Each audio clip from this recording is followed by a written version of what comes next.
Ne çalındım bunun da. Boş.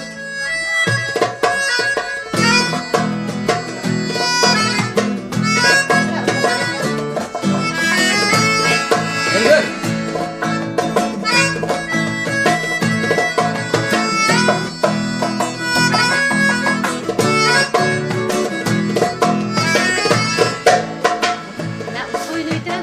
Kız gelip uzun bana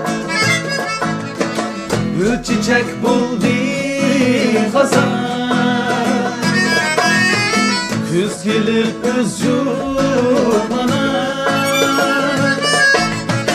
gül çiçek buldu hazan. Hasreti gülüm kuradı her kümlerge ayar. Hasreti gülüm kuradı her kümlerge ayar.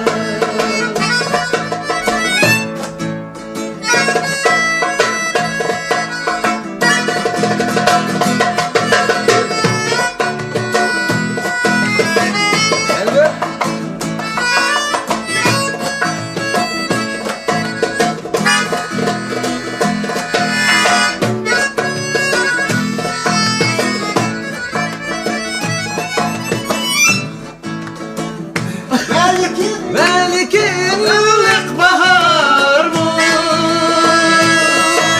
çıkmaz bu mehman. Belki ılık bahar mı çıkmaz şu mehman.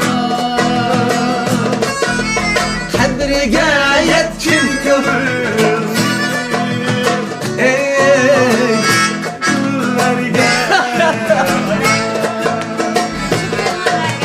kadriga yetkin kömür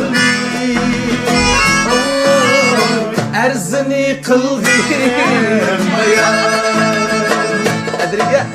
kadriga yetkin kömür